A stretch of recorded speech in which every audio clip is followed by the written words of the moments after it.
The year 362 before Christ.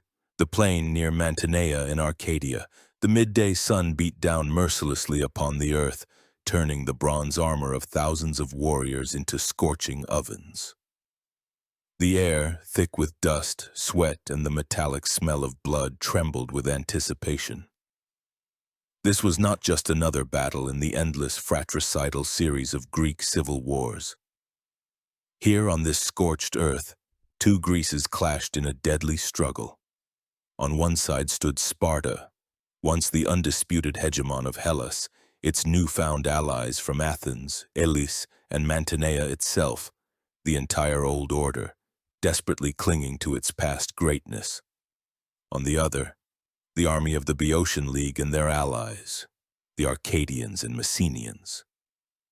They were led by a man who in 9 years had turned history on its head, a man who had shattered the myth of Spartan invincibility, a man who was at once a brilliant strategist, a profound philosopher, and an unyielding patriot. His name was Epaminondas. The battle was already raging, and again, as on the day of his greatest triumph at Leuctra, Epaminondas applied his brilliant tactics. He did not stretch his front to match the enemy's. He gathered his best forces, a strike force of Theban hoplites, into a column of monstrous depth on the left flank and hurled it at the enemy. The blow was like a lightning strike. The Spartan phalanx, invincible for centuries, cracked, buckled, and shattered. Victory was almost in his grasp. Epaminondas, fighting in the front ranks as always, pressed the fleeing enemy, inspiring his warriors, and at that very moment, at the peak of his triumph, an enemy spear, thrown by a retreating Spartan, pierced his chest. He collapsed. His bodyguards, risking their lives, carried him from the battle. He was still alive, but the spearhead remained lodged deep in the wound. He knew that as soon as it was removed, he would die. Lying on the ground, bleeding profusely, he asked only 2 questions. First, "Is my shield safe?" The loss of a shield was the greatest disgrace for a hoplite, worse than death. They showed him his shield untouched. Second, "Have we won?" They told him that the enemy was routed and fleeing. Then he asked for the spear to be removed, when his closest comrades, seeing this, burst into tears, lamenting that he was dying childless, leaving no heir. He, with a final smile, uttered the words that became his immortal testament. He said that he was leaving behind 2 daughters, the victory at Leuctra and the victory at Mantinea. With these words, the spearhead was extracted and the greatest hero of Thebes breathed his last. With him died his era. How did it happen that one man from a secondary city despised by most Greeks was able in such a short time to destroy a centuries-old order and raise his homeland to the pinnacle of power? Who was he, this philosopher on the battlefield, this incorruptible man at the head of state, this strategist whose ideas were centuries ahead of their time and formed the basis of the tactics of Alexander the Great and Frederick the Great? To understand this, we must return to a Greece torn by wars, to the city of Thebes, a sleeping giant that was waiting for its hour to awaken. This is not just the story of a general. It is the story of the birth and death of a hegemony, the story of a man who proved that ideas honed in the suns of philosophical schools could be more terrible than thousands of Spartan spears. To understand the scale of Epaminondas's achievements, one must first immerse oneself in the world that preceded his appearance on the historical stage. Greece at the beginning of the 4th century before Christ was a world living on ruins and memories of past greatness. A world in profound political and spiritual crisis.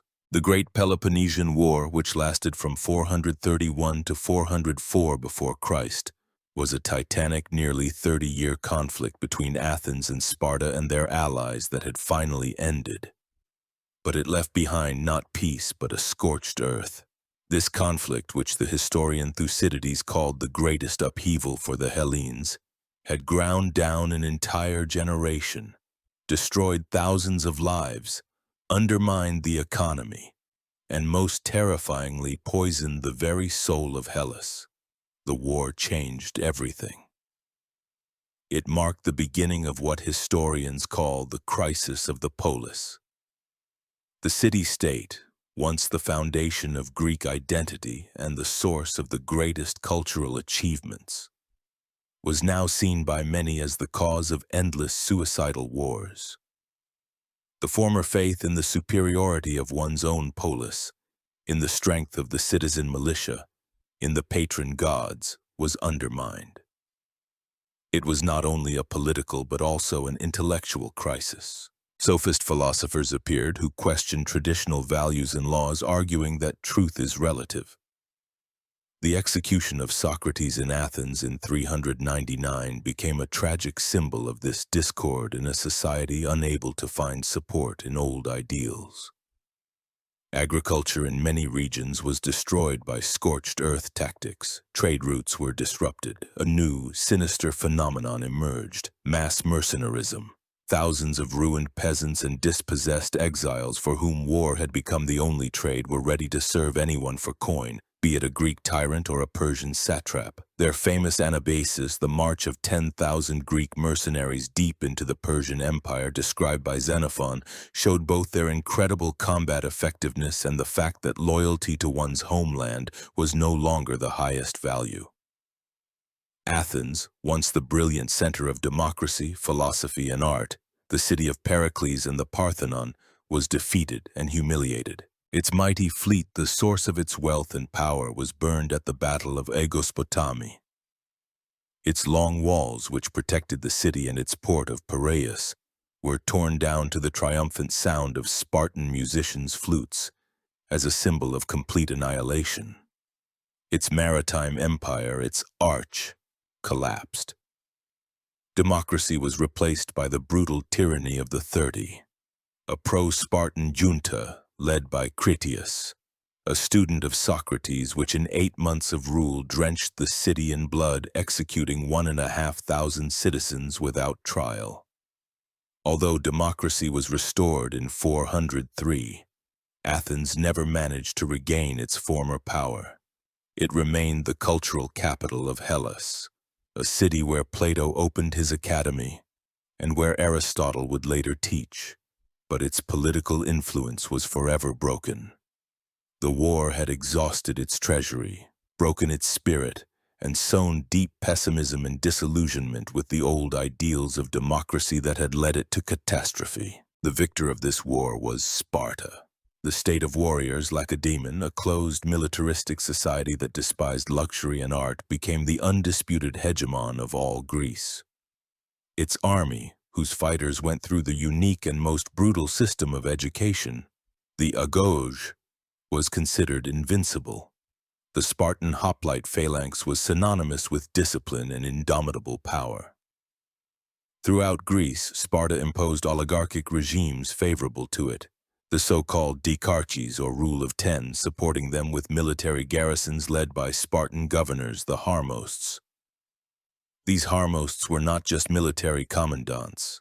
They were absolute rulers, often behaving with the arrogance of conquerors, interfering in the internal affairs of the Polis, supporting their partisans, and mercilessly dealing with dissenters. This heavy-handed, clumsy imperial policy created pockets of smoldering hatred throughout Greece. But this hegemony was fragile and contradictory. Sparta, which for centuries had built its power on isolation and the strict laws of Lycurgus, was not ready for the role of an imperial power. The flow of gold and tribute that poured into Lacedaemon from former Athenian possessions began to corrupt the stern morals of the Spartiates. Wealth and luxury forbidden by law penetrated the state, undermining it from within. Commanders like Lysander, the conqueror of the Athenians, behaved like kings and accumulated immense treasures. But even more terrible than external decay was the internal demographic collapse. The Spartan system required every Spartiate to own a plot of land sufficient to provide his contribution to the common messes. Due to wars, the concentration of land in the hands of a few, and strict inheritance laws, the number of full-fledged citizen warriors, the homoioi, meaning the equals, was steadily declining. This phenomenon, known as oliganthropy, or a shortage of men, was undermining Sparta's military power from within. By the time Epaminondas appeared on the scene, there were hardly more than 1,000 of these legendary Spartan warriors, not the thousands of the Persian Wars era. Their hegemony was based on reputation and fear, not on real numbers. And most importantly, the Spartan system was based on the most brutal exploitation of the enslaved population, the helots. These were the descendants of the conquered Messenians who worked the land while the Spartiates devoted themselves exclusively to war. The helots, who outnumbered their masters many times over, hated them with a fierce hatred and were a constant source of threat, ready to explode at any moment. Sparta was like a warrior standing on a powder keg. Its entire foreign policy was subordinated to one fear, the fear of a helot revolt. In the east, over a fragmented and blood-drained Greece, loomed the shadow of the Persian Achaemenid Empire. The great king Artaxerxes II, taking advantage of Greek infighting, once again became the chief arbiter in their affairs. He generously financed first one side, then the other, fueling conflicts and preventing any one polis from becoming too strong. Persian gold, the darics, became as powerful a weapon as Spartan spears. The so-called King's Peace, or Peace of Antalcidas, of 387, imposed on the Greeks by Persian gold and Spartan force, cemented this humiliating dependence.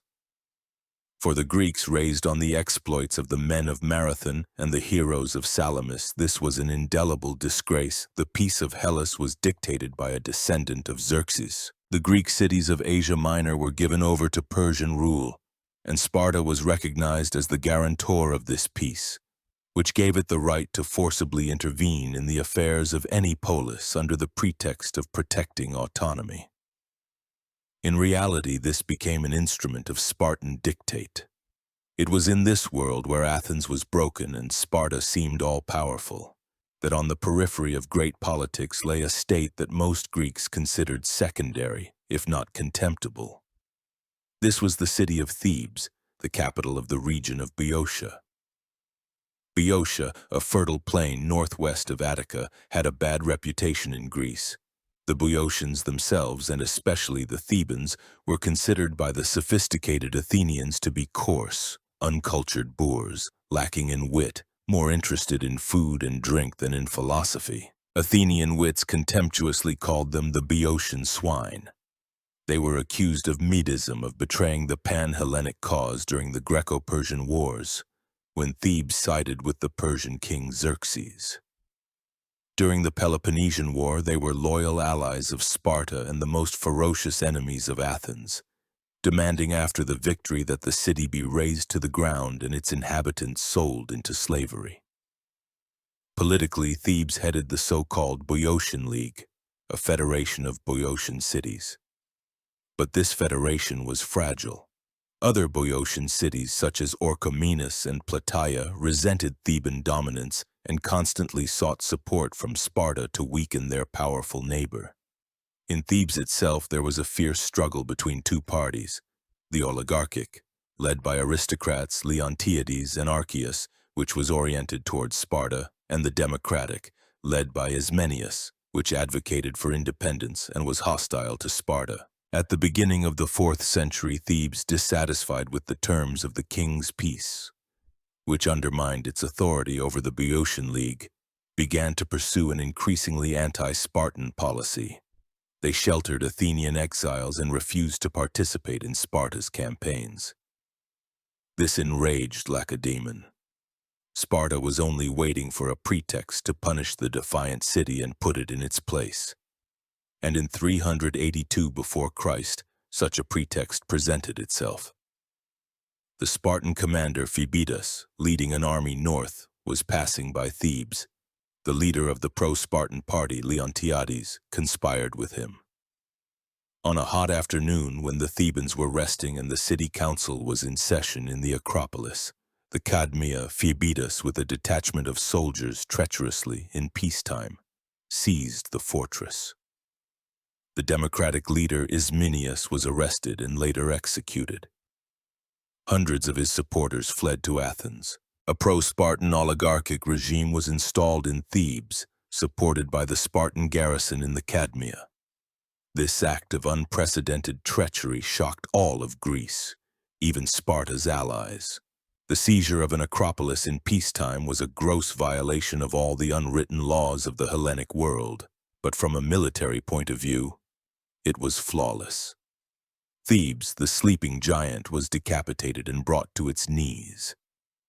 It seemed that its history was over, but it was at this moment of humiliation, in a city groaning under the heel of a Spartan garrison, that a man lived who was already about 40 years old. He held no office, did not participate in political intrigues, and had not gone into exile.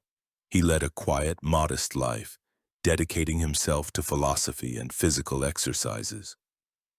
No one, neither his enemies nor even his friends, yet suspected that in this poor aristocrat who despised wealth and power lay hidden the future liberator and greatest commander of Greece. His name was Epaminondas, and while Thebes was under Spartan occupation and its best citizens languished in exile, in the city itself, far from the splendor and intrigues of the oligarchic regime, lived a man whose biography up to that point was completely atypical for a political leader or a commander.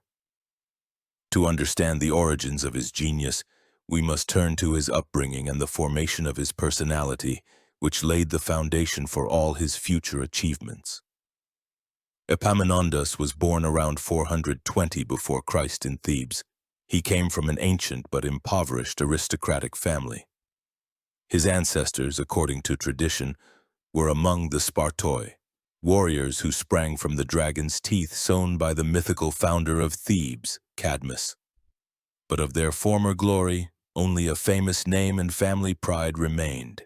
Epaminondas's family was so poor that, as the Roman biographer Cornelius Nepos writes, he often could not leave the house while his only cloak, the Humiliation, was being washed. However, this poverty did not weigh him down. On the contrary, it became the basis of his life's philosophy.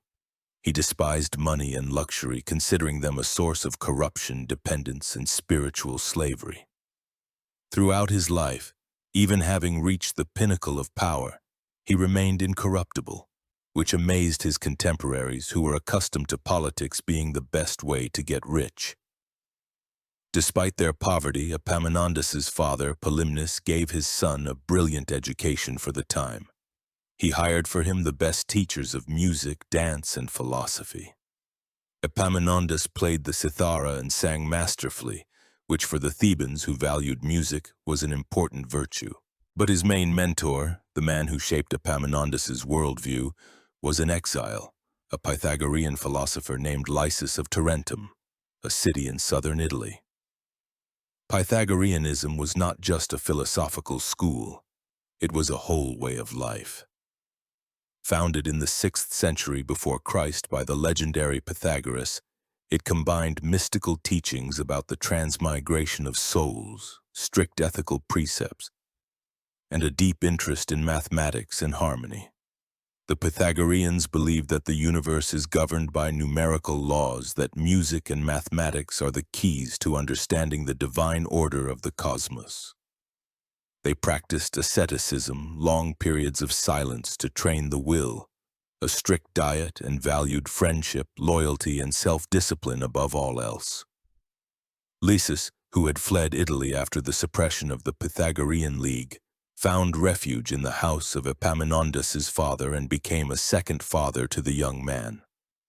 Under his influence, Epaminondas absorbed Pythagorean ideals. He learned to control his passions, to be restrained in speech and action, and to value knowledge above wealth. Unlike most Thebans, known for their boisterous nature and love of feasting, Epaminondas was serious, thoughtful, and laconic. He did not participate in drinking bouts or waste time on idle talk. He devoted all his free time either to philosophical conversations or to physical exercises. It was the Pythagorean teaching on harmony, on the mathematical order underlying the universe, that, according to many researchers, became the key to his future military genius. He looked at the battlefield not as a chaotic melee, but as a system that could be calculated, where one could find a weak point and by applying force at the right point like a musician striking the right chord destroy the balance and achieve victory with minimal losses. His tactics were not just a set of techniques, they were a philosophy embodied in the movement of troops. Parallel to his intellectual development was his physical training. Epaminondas understood perfectly the Greek ideal of the unity of mind and body. The citizen and the warrior were one and the same. He perfected his body, engaging in running, wrestling, and, most importantly, mastering the weapons of a hoplite, the heavy shield or hoplon, and the spear. He was not just a theorist, he was a practicing warrior, ready at any moment to stand in the phalanx. In this harmonious development of mind and body, he was strikingly different from his future opponents, the Spartans.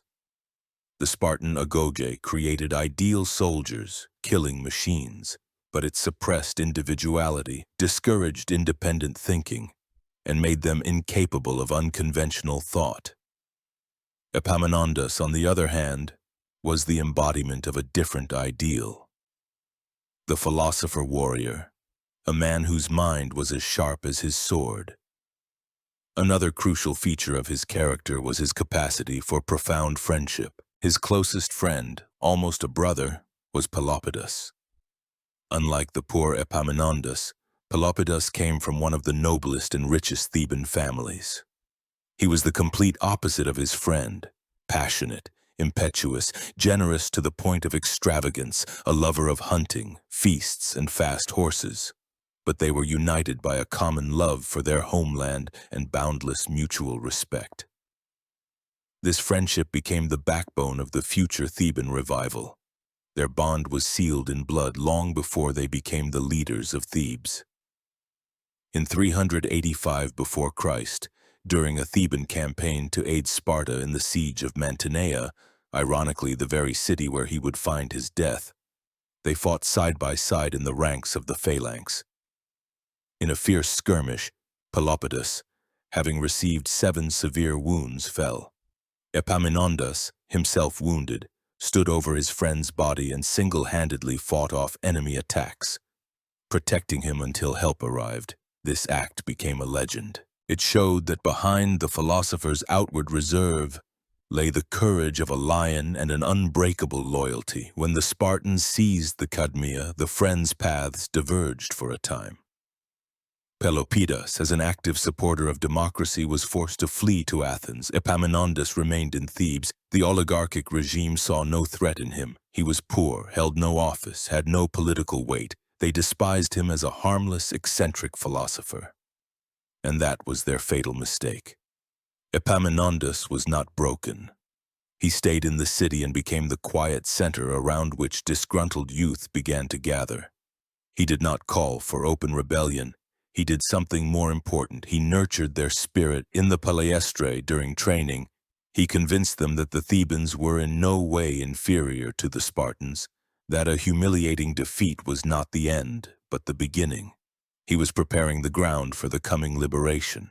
He waited, and his friend, Pelopidas, was already preparing in Athens the dagger that would be plunged into the heart of tyranny, winter of 379 before Christ.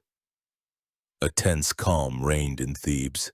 The pro-Spartan oligarchs, led by Archias and Leontiades, felt themselves to be absolute masters. Relying on the 1,500-strong Spartan garrison occupying the Cadmea, they ruled the city with an iron fist, eliminating all dissenters. But under this icy crust of tyranny, a hot spring of conspiracy was already bubbling. In Athens, the Theban exiles, led by the indomitable Pelopidas, were not wasting time. They were preparing a daring plan to overthrow the tyrants and liberate their native city. The plan was bold to the point of recklessness. A group of 12 conspirators was to secretly infiltrate Thebes and eliminate the leaders of the oligarchic regime. It was, in essence, a suicide mission. In case of failure, an agonizing execution awaited them. But the thirst for freedom was stronger than fear. One December day, the conspirators, disguised as peasants and hunters with dogs and nets, approached the walls of Thebes singly and in small groups. They waited for twilight and, under the cover of a gathering snowstorm, entered the city through different gates, mingling with the crowd of farmers returning from the fields. They were secretly met and sheltered in the house of a sympathizer, a certain Charon. The coordinator of the conspiracy within the city was the oligarch's secretary, Pelopidas. He was a double agent, devoted to the cause of liberation. It was he who set the perfect trap. Knowing the debauched nature of the tyrants, especially Polemarch Archias, he organized a grand banquet for them, promising at the end of the evening to bring the most beautiful and noble hetairai of the city. The role of these hetairai was to be played by the disguised conspirators. In the evening, while the oligarchs, suspecting nothing, were feasting and indulging in excesses, terrible news reached Charon's house. One of the conspirators, frightened, had revealed everything. A messenger was immediately sent to Archias with a letter detailing the entire plot. It seemed all was lost. But fate, or as the Greeks would say, Tyche, was on the side of the liberators. The messenger delivered the letter to Archias right during the banquet.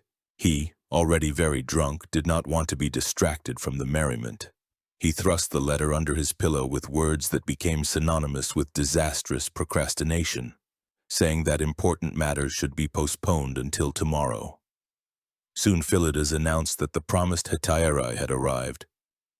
Pelopidas and his comrades were led into the hall, dressed in women's clothes, their faces hidden under thick wreaths and veils. The feasting oligarchs, heated with wine and anticipation, joyfully welcomed them. And at the moment when they tried to embrace the supposed hetairai, daggers flashed from under the women's clothing. The slaughter was short and merciless. Archias and his fellow banqueters were stabbed to death right at the feast table. Simultaneously, another group of conspirators went to the house of the Boeotian tyrant Leontiades. Unlike Archias, he was not at the banquet. He was sober and dangerous. The conspirators broke down the door. Leontiades, grabbing his sword, met them at the threshold of his bedroom. A fierce fight ensued in which Pelopidas personally fought and killed the tyrant. While this bloody drama was unfolding in the city, what was Epaminondas' role? He did not participate directly in the killings. His character, shaped by Pythagorean philosophy, was averse to secret conspiracies and the bloodshed of the defenseless, even if they were tyrants. His task was different, no less important. Together with another democratic leader, Gorgidas, as soon as the success of the first stage became known, he roused the citizens loyal to them. They armed the youth whom Epaminondas had been secretly training in the gymnasia, seized the arsenals, and released political prisoners from the jails. By morning, the city was in their hands, but the main threat remained. The Spartan garrison in the Cadmea. The Spartans, awakened by the noise and realizing that a coup had taken place in the city, did not dare to attack immediately. They locked themselves in the fortress, awaiting reinforcements from Sparta, and it was here that Epaminondas first proved himself as a national leader. A popular assembly was convened in the city square. The exiles, including Pelopidas, were greeted with triumph by the people. They were elected Boeotarchs, the highest officials of the Boeotian League, which was immediately restored. Epaminondas and Pelopidas appealed to the citizens to take up arms and expel the invaders. The entire city, from the old to the young, seized by a surge of patriotism, began to prepare for the assault on the Cadmea. Armed Thebans began to gather around the fortress from all sides. A detachment of volunteers arrived from Athens. The Spartan Harmosts, seeing that the entire city had risen and fearing that reinforcements would not arrive in time, lost heart. He entered into negotiations and agreed to surrender the fortress in exchange for the garrison's free passage. When the Spartan hoplites, the invincible warriors, disgracefully left the Theban Acropolis under the jeers and curses of yesterday's slaves. It was not just a local success, it was a slap in the face to all of Spartan hegemony. Thebes was free, but everyone understood that this was only the beginning. An enraged Sparta would not forgive such a humiliation. It would throw all its might against Thebes. The small city, having just thrown off its shackles, had to withstand the greatest military power in Greece. And for this they needed a new army and a new way of waging war. And it was Epaminondas and Pelopidas who became the architects of this new war machine, which would soon shake all of Hellas. The liberation of the Cadmea caused an explosion of fury in Sparta. The treacherous seizure of the Theban Acropolis in peacetime had been a shameful act, but its surrender to rebels was an indelible humiliation. The Spartan Harmosts who surrendered the fortress were executed. A punitive expedition under the command of one of the two Spartan kings, Cleombrotus, was immediately sent against Thebes. Thus began the Boeotian War. The first years of this conflict were a severe test for Thebes. They were virtually alone. Athens, which had initially supported the Theban democrats, became frightened of Sparta's wrath and hastened to distance itself from them. Spartan armies, led by their best commanders, Kings Cleombrotus and, most dangerously, the great Agesilaus, invaded Boeotia almost every year. They ravaged the fields, burned villages, and tried to starve Thebes into submission. The Thebans, inferior to the Spartans in numbers and combat experience, chose a defensive tactic. They avoided decisive battles in the open field. Instead, they fortified their positions, harassed the enemy with small sorties, and used their knowledge of the terrain. It was in these first battles and skirmishes that the new Theban army was forged.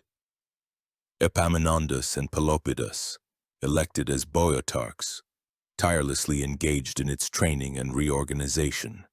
They understood that to defeat Sparta, mere courage was not enough.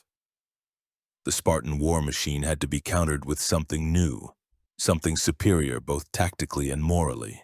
It was during these years that the two main instruments of future Theban hegemony were created: the Sacred Band and the new tactics of Epaminondas. The Sacred Band of Thebes became one of the most famous elite units in ancient history. The idea of its creation is attributed to the Boeotarch Gorgidas, but it was under Pelopidas's command that it reached the peak of its glory. The unit consisted of 300 elite hoplites, but its uniqueness was not in its numbers but in its principle of recruitment. It was composed of 150 pairs of warriors bound by homosexual love. There was nothing shocking about this for the ancient Greeks. Such relationships, especially between an experienced warrior, the Erastus, and a youth, the Eromeno, were considered normal and even encouraged in a military environment, especially in Dorian states like Sparta and Crete. It was believed that such a bond had high educational value, but the Thebans took this idea to its absolute conclusion. They created an entire unit cemented not only by discipline, but also by love. The philosophy was simple. A warrior will fight with doubled fury to protect his beloved and will be ashamed to show the slightest cowardice in his eyes. But besides this, the Sacred Band was a step towards the professionalization of the army. Unlike most Greek hoplites, who were farmers or artisans who gathered for war only for the duration of a campaign, the warriors of the Sacred Band were fully maintained by the state. They dedicated all their time to training, lived and fought together, and died together as well. They were professionals of war in a world of amateurs. For the 40 years of its existence, the Sacred Band did not suffer a single defeat until it was completely wiped out at the Battle of Chaeronea, fighting against a new power, the Macedonian phalanx of Philip II. But the elite unit was only part of the new military system.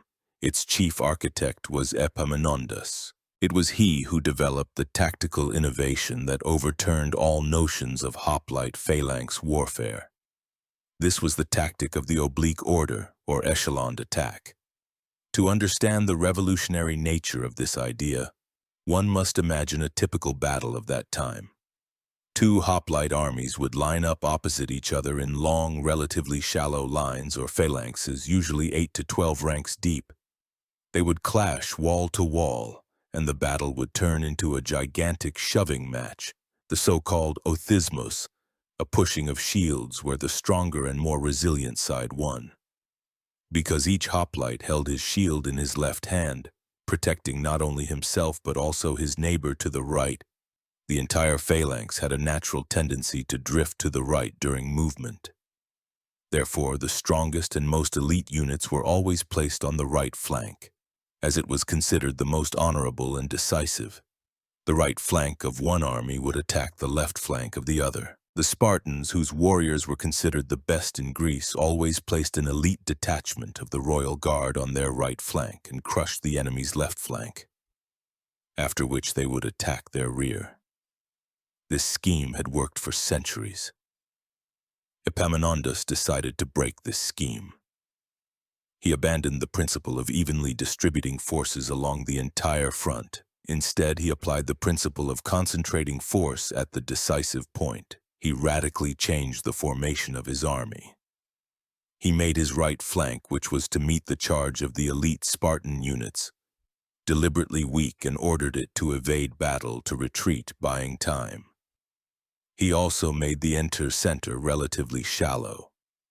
But on his left flank, which was to attack the strongest right flank of the Spartans, he concentrated all his striking power.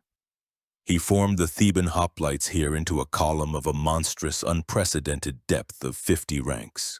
At the head of this column, like an armor-piercing tip, he placed Pelopidas's Sacred Band. This was an incredible tactical risk. To deliberately weaken 2/3 of his front, betting everything on a single blow, seemed like madness. It required iron discipline and absolute trust in their commander from the warriors and officers. The idea was simple and brilliant. This deep column, possessing immense mass and striking power, was to, like a battering ram, crash into the right flank of the Spartans. While the Spartans were pressing the weak right flank and center of the Thebans, their own elite flank would be crushed and destroyed by this super fist, and the rout of the right command flank, where the king himself was, would inevitably lead to panic and the rout of the entire army. But to develop a tactic on sand is one thing, and to make it work on the battlefield is quite another. Epaminondas faced enormous difficulties. It was necessary to retrain thousands of citizen hoplites accustomed to simple head-on collisions.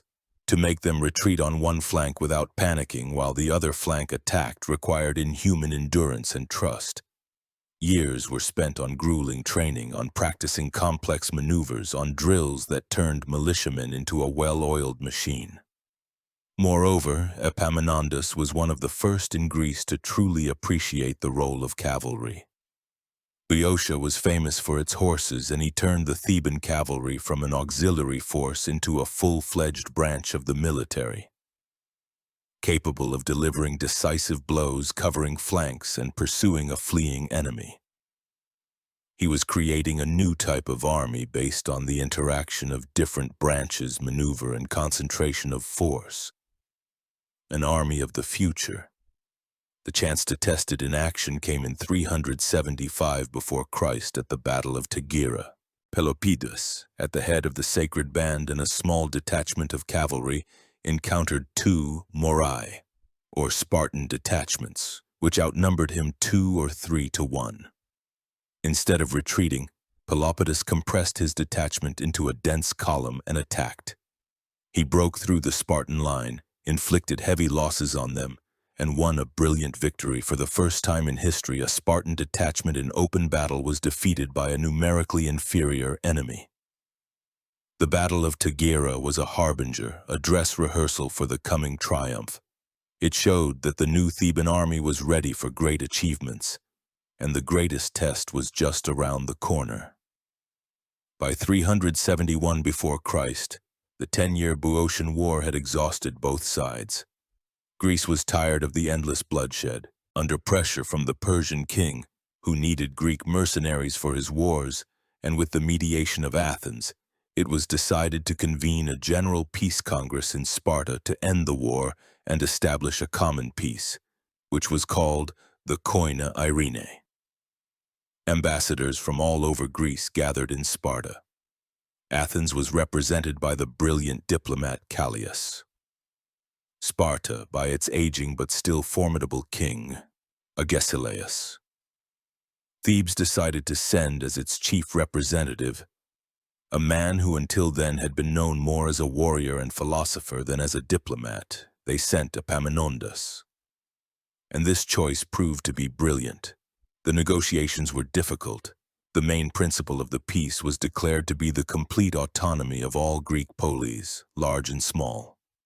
All sides, Athens, Sparta, their allies, took turns swearing an oath to observe this treaty. And then it was the Thebans' turn. Epaminondas stepped forward and declared that he was ready to take the oath on behalf of Thebes. But when the Spartan ephors demanded that representatives of all other cities of Boeotia take the oath separately after him, he refused. He declared that he was taking the oath not on behalf of Thebes alone, but on behalf of the entire Boeotian League as its legitimate representative. This was a challenge. Sparta's demand to dissolve the Boeotian League had been the main goal of the entire war. For Thebes, control over Boeotia was the basis of its power. Epaminondas understood perfectly well that by agreeing to Sparta's demand, he would nullify all 10 years of struggle and once again turn Thebes into a secondary polis. A fierce dispute began, and here Epaminondas proved himself a great orator. He addressed the Spartans with a speech full of logic and biting sarcasm. He asked, "Why do you demand that the cities of Boeotia swear separately, while you yourselves have sworn on behalf of all of Laconia and your allies? If you insist on the dissolution of our league, then be consistent and dissolve your Peloponnesian League as well. Give autonomy to all the cities of Laconia that you hold in subjection." This was a blow to the very heart of the Spartan system. The Spartan king, Agesilaus, a personal enemy of Thebes, flew into a rage, jumped up, and angrily asked him, "Speak plainly, will you give autonomy to the cities of Boeotia or not?" Epaminondas calmly replied with a counter-question. "And will you, Spartans, give autonomy to the cities of Laconia?" Enraged, Agesilaus ordered the name of Thebes to be struck from the peace treaty. In effect, this was a declaration of war. All other Greek polis made peace. Thebes was left in complete isolation, alone against the full might of Sparta and its allies. When Epaminondas returned to Thebes and reported what had happened, many in the city fell into despair. They believed that by his intransigence, he had doomed his homeland. But Epaminondas was calm. He knew that there could be no peace with Sparta on Spartan terms. Sooner or later, Sparta would have found a pretext to destroy Thebes anyway. He preferred to meet the war with his head held high, making it a war for justice and equal rights for all. He had challenged the hegemon, and the hegemon accepted the challenge. Without losing a day, the Spartans gave an order to their army, which under the command of King Cleombrotus was in neighboring Phocis. The order was simple and clear, to immediately march on Thebes and destroy it. Summer of 371 before Christ. The plain near the small Boeotian town of Leuctra. Here, under the scorching July sun, the fate not only of Thebes but of all Greece was to be decided. The Spartan army, led by King Cleombrotus, had invaded Boeotia. It numbered about 10,000 hoplites and 1,000 cavalry. The core of this army consisted of 700 Spartiates, the elite of the elite, warriors who had never in history lost a battle on equal terms. With them were their allies from the Peloponnesian League. They were absolutely confident of their victory. The Theban army, which Epaminondas and 6 other boeotarchs led to meet them, was noticeably smaller. It numbered only about 6,000 hoplites and roughly the same number of cavalry. The morale of the Thebans was low. They were alone against the full might of the Peloponnesian League. Gloom and fear reigned in their camp. Many proposed not to fight, but to take refuge behind the walls of Thebes and withstand a siege. The omens were also bade. At this critical moment, it was Epaminondas who, by his will and faith, turned the situation around. He addressed the warriors with a fiery speech. He reminded them of the years of Spartan tyranny, of the humiliation their city had suffered. He told them that today they were fighting not just for Thebes, but for the freedom of all Greece. That it was better to die in battle than to become slaves again. To raise their spirits, religious prophecies were also used. The priests found an ancient prophecy that said Sparta would fall on this very field where, according to myths, the daughters of the local hero Leuctra had been raped by Spartans and, unable to bear the shame, had committed suicide, cursing their abusers. Their tombs were decorated and the warriors offered sacrifices to them, but the decisive factor was the arrival in the camp of an old Theban exile who told of a dream in which the weapons from the temple of Heracles in Thebes had disappeared on their own. This was interpreted as a sign that the great hero himself, born in Thebes, had invisibly gone out to battle with his descendants. The army's morale was lifted. At the war council of the Boeotarchs, the votes were divided. 3 were for battle and 3 against. The decisive vote was that of the 7th Boeotarch, who, influenced by Epaminondas' speech, voted for battle. And so, the two armies met. The Spartans formed up according to their usual pattern. On the right, most honorable flank, they placed their best warriors, the Spartiates, led by King Cleombrotus. Their phalanx had a standard depth of 12 ranks. Epaminondas, however, applied his new, as yet unknown tactic. He weakened his center and right flank, ordering them to retreat and not to engage in serious combat. And on his left flank he created a monstrous battering ram, a column 50 ranks deep. At its head he placed Pelopidas' Sacred Band. His cavalry, superior to the Spartan in numbers and quality, was to cover the flank of this column. The battle began with a clash of cavalry. The more experienced Theban horsemen quickly overthrew the Spartans and drove them from the field, exposing the flank of the Spartan phalanx. And at that moment, Epaminondas gave the order. His left flank, that 50-rank deep column, moved forward while the rest of the army slowly retreated, forming an oblique line. The Spartans were stunned. They had never seen anything like it.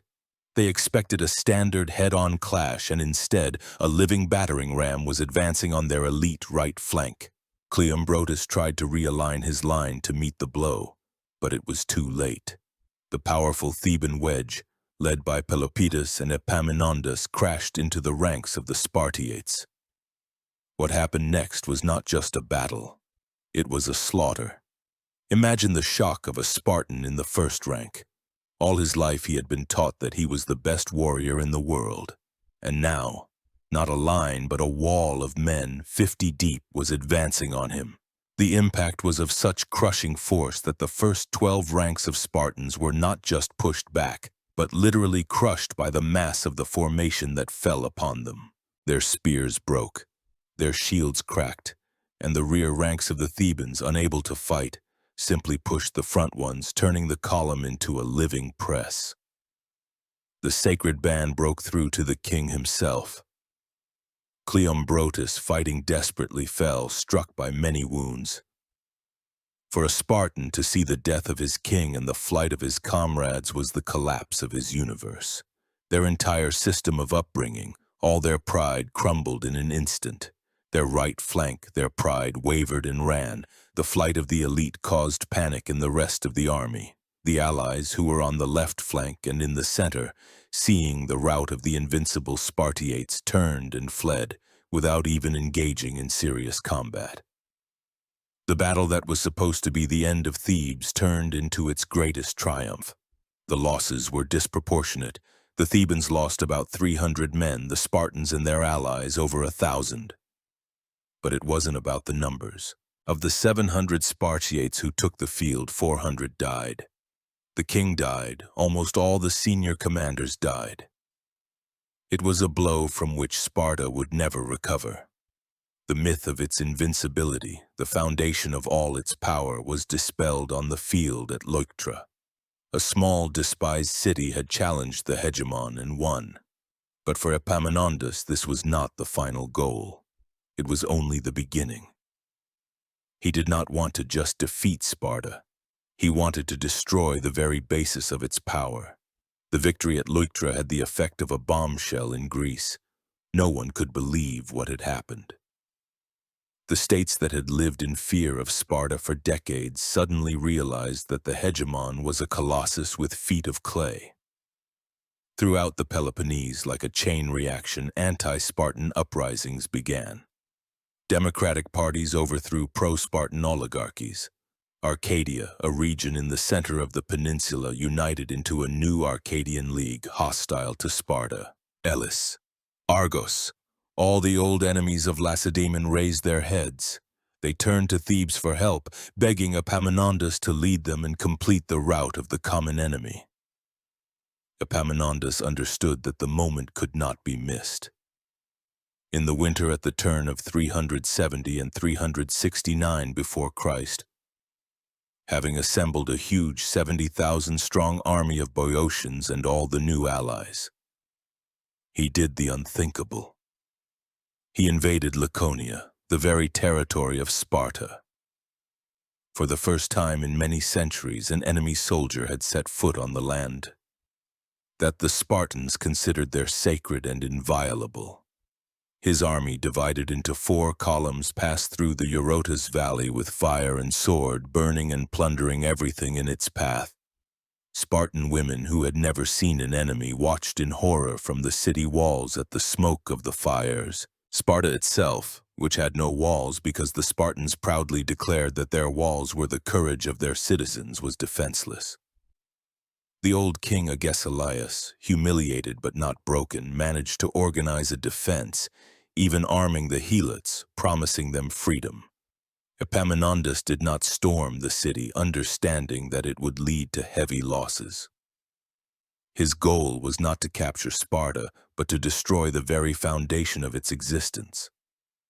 And that foundation was not in the city, but in the fertile fields of neighboring Messenia. From Laconia, Epaminondas led his army into Messenia. This was not just a military invasion, it was an act of supreme historical justice. Imagine, messengers were sent throughout the Greek world calling on the descendants of the Messenians, exiled by the Spartans 3.5 centuries earlier, to return to their homeland. From Sicily, from southern Italy, from North Africa, from wherever they had lived as exiles, they began to flock to the call. For them, Epaminondas was not just a general. He was a messiah who had returned their ancestral land to them. On the slopes of Mount Ithome, the ancient citadel of Messenian resistance, to the sound of flutes and hymns, they founded a new capital, the city of Messenia. This was an event of enormous symbolic significance. Epaminondas invited priests and soothsayers to find the most auspicious site. Rituals were performed to appease the ancient heroes of Messenia. According to tradition, sacred texts, believed to have been hidden by the hero Aristomenes during the last Messenian revolt, were even miraculously found. Epaminondas personally supervised the planning, creating a city with powerful walls, towers, an agora, and theaters. He was not just building a fortress, he was reviving a nation, giving former slaves a capital, laws, and a sense of their own dignity. This act of creation was as important as the defeat of the enemy on the battlefield. And it forever secured for Epaminondas the fame not only of a destroyer, but also of a creator. The liberation of Messenia and the founding of a new state was a mortal blow to Sparta. This was not just a victory on the battlefield, it was an act of supreme state strategy, the undermining of the enemy's economic foundation. The entire Spartan social system was built on the ownership of land plots, or kleroi, in Laconia and Messenia, which were worked by helots. The income from these lands allowed a Spartiate to support himself, to contribute to the common messes, and to devote all his time to war. With the loss of Messenia, the Spartan state lost the economic engine that powered its war machine. The number of full citizens, already declining, began to fall catastrophically. Sparta was transforming from a pan-Hellenic hegemon into an ordinary secondary state locked in the mountains of Laconia. It was a wound from which it would never recover. At the same time, Epaminondas strengthened the Arcadian League, founding for it a new common capital, Megalopolis, which means great city, which was to become a stronghold against Sparta in the very center of the Peloponnese. Messenia and Megalopolis became two powerful fortresses, two shackles forever placed on Sparta to contain its aggression. Epaminondas acted not as a conqueror, but as the architect of a new order based on a balance of power and freedom from Spartan tyranny. However, this grandiose campaign, which lasted several months, exceeded Epaminondas's term as Boeotarch. When he returned to Thebes, he was met not with a triumph, but with a trial. His political opponents, envious of his fame, accused him and Pelopidas of exceeding their authority and demanded the death penalty for them. But it was not just about envy. There was a powerful conservative opposition in Thebes. These were large landowners, aristocrats of the old school who feared Epaminondas's radicalism. They believed that his ambitious policy, endless campaigns, liberation of slaves, and founding of new cities were draining Thebes's treasury, tearing citizens away from their fields and dragging Boeotia into a war with all of Greece. Their position was simple. We have defeated Sparta. We are free. Why should we now meddle in the affairs of the entire Peloponnese? It's not our war. They did not share Epaminondas's pan-Hellenic ambitions and saw him as a dangerous adventurer who was risking everything that had been achieved. His trial was not just an act of envy, but a serious political struggle for the future of Thebes. At the trial, Epaminondas delivered a speech in which he did not justify himself, but listed his achievements. He said he was ready to die, but asked that it be written on his tomb that Epaminondas was sentenced to death by the Thebans for forcing them to rout the Spartans at Leuctra, something no Boeotian had dared to do before him, and also for not only saving Thebes in one campaign, but also securing the freedom of all of Hellas, and so changing the state of affairs that the Thebans besieged Sparta, while the Spartans were glad to be left alive, and for not ending the war until he had founded Messenia and locked Sparta in a ring of blockade. After these words, the judges did not dare to bring in a guilty verdict, and he was acquitted with honors. In the following years, Epaminondas made 3 more campaigns into the Peloponnese, strengthening the new order he had created and repelling Sparta's attempts at revenge. He also turned his attention to the sea. Understanding that without a strong fleet, Thebes could not compete with Athens, he persuaded the Thebans to build a fleet of 100 triremes and for a short time even challenged Athens's naval supremacy, detaching Byzantium and other cities from it. He was at the height of his power. He had become the most influential man in Greece, but his success created a new coalition of enemies. Athens, frightened by Thebes's growing power, made an alliance with its old enemy Sparta. In the Arcadian League itself, created by Epaminondas, a split began. Some cities, primarily Mantinea, went over to Sparta's side. The new order proved to be fragile. To preserve it, one more final and decisive victory was needed, and Epaminondas set out on his last campaign. By 362 before Christ, the situation in Greece had once again become extremely tense. It seemed the entire Hellenic world had united against Thebes. The alliance of Sparta and Athens, until recently unthinkable, had become a reality. They were joined by the rebellious Arcadians from Mantinea and other Peloponnesian cities dissatisfied with Theban hegemony. Epaminondas realized that unless he inflicted a crushing defeat on this coalition, all his 9 years of labor would be in vain. He assembled an army and for the 4th time led it into the Peloponnese. This campaign became the pinnacle of his strategic genius. Learning that the Spartans with their entire army had left the city to join their allies in Mantinea, he made a daring and unexpected maneuver. With a forced night march, he led his army directly against Sparta, hoping to capture the defenseless city. This move caught the Spartans completely by surprise, only by chance. A Cretan deserter warned King Agesilaus, and with the desperate defense of the few defenders, the city was saved. Having failed to take Sparta by storm, Epaminondas immediately undertook a second, no less brilliant move.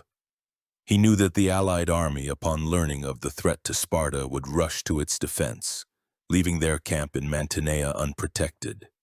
He turned his army around and with a swift march moved north towards Mantinea, hoping to capture the enemy's camp and baggage train. And again he almost succeeded. He would have caught the enemy by surprise if not for the Athenian cavalry, which, by a happy coincidence, was just approaching the city at that moment and was able to repel the first Theban attack.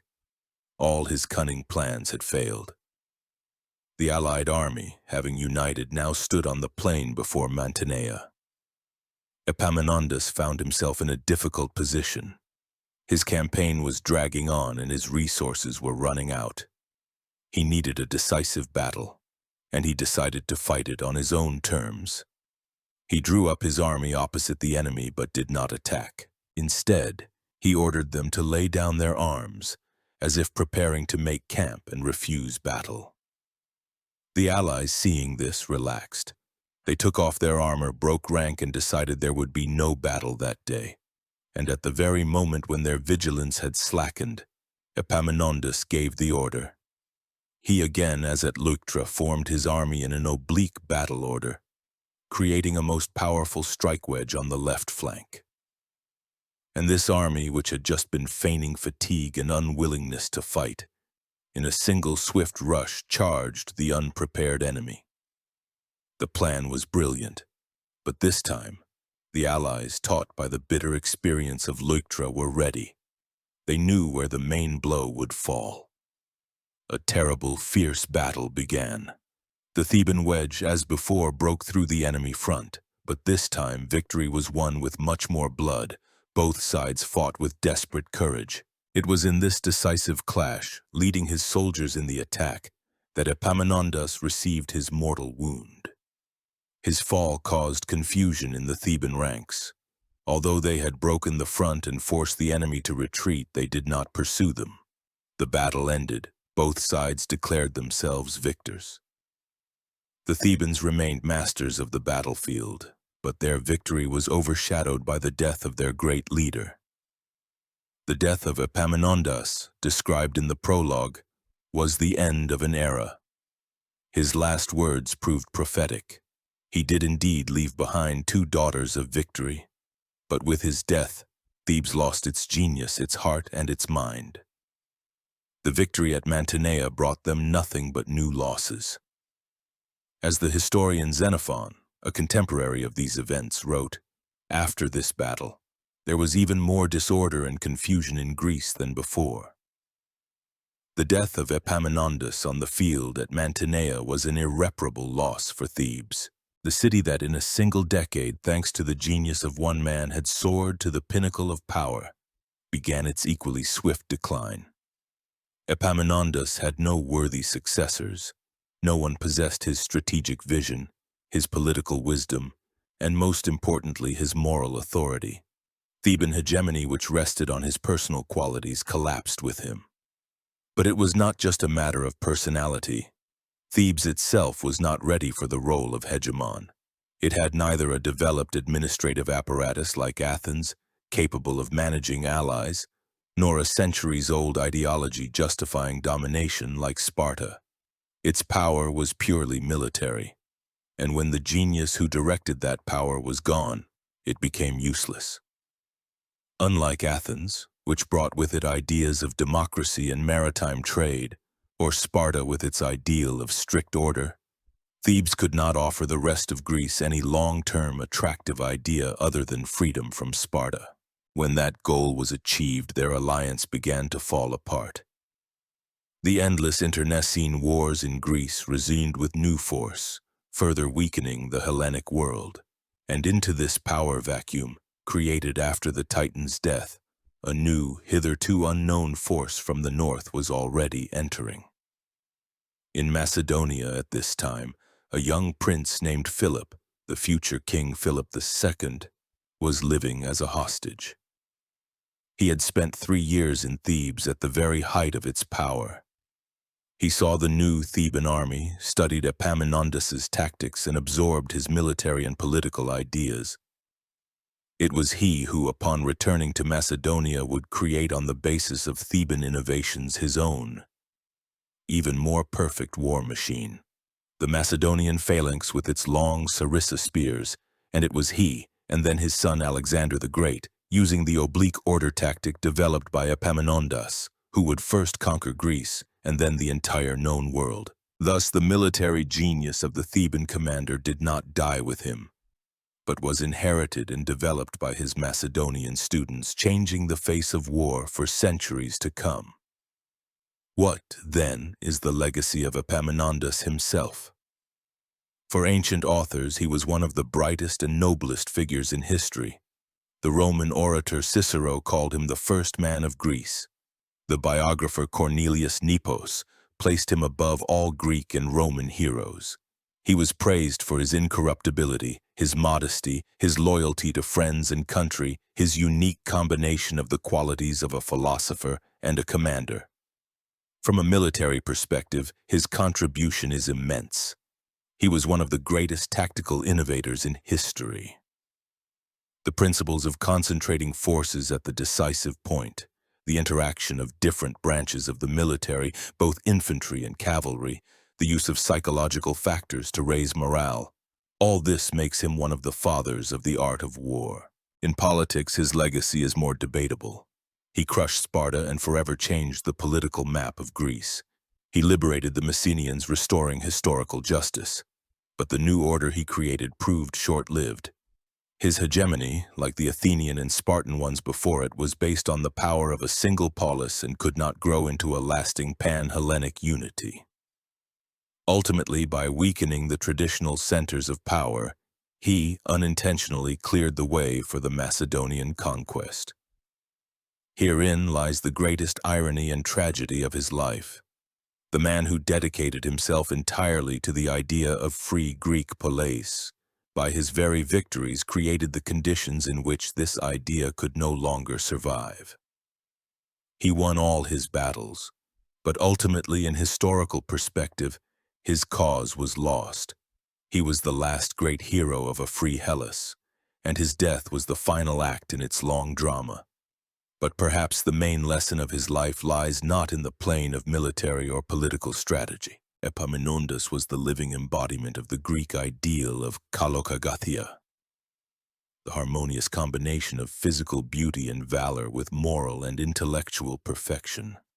He proved that one can be a great warrior without being cruel, a great politician without being self-serving, and can reach the pinnacle of power without losing human dignity. In an age of total cynicism, betrayal, and greed, he remained a man of honor, a philosopher on the throne and on the battlefield. And in this lies his enduring greatness.